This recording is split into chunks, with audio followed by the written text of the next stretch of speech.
Be where you are.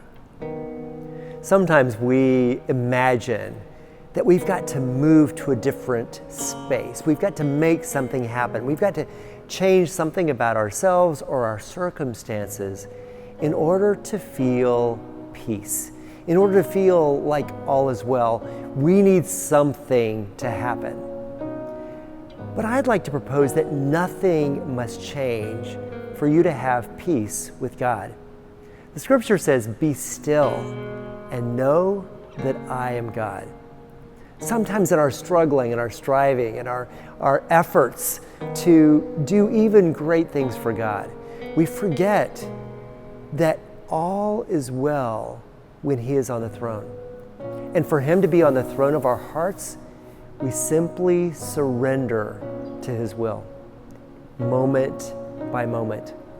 He wants us to be present day by day, moment by moment, trusting Him at the present time. When Moses was going to deliver the people of Israel from Egypt, he was visited by God in the form of a burning bush, and he was a little taken aback by the visitation.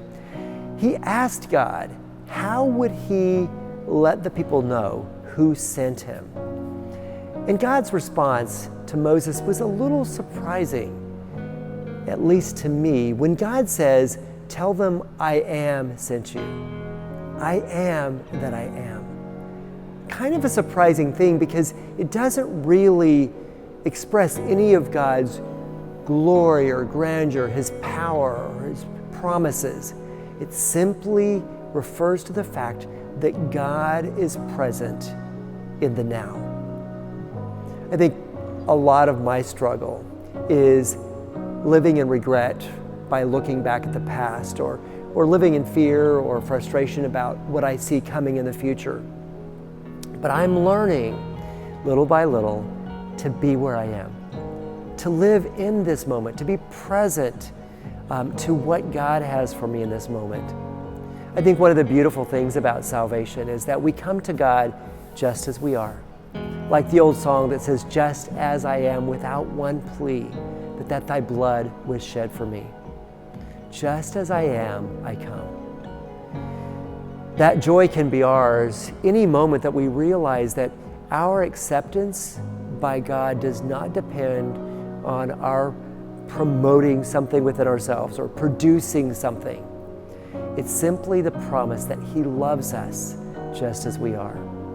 There's an old Chinese saying, "The journey of 1,000 miles begins with a single step."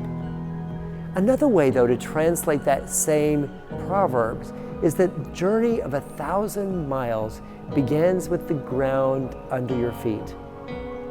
It's kind of ironic that for us to make progress, for us to get better and to grow, we have to start with where we are. And I think it's a mistake for us to think that we can only find joy once we get the goal or reach the destination. No, joy is in the journey. And it begins when we accept that God has us just as we are, just where we are. Nothing needs to change for you to have peace with God.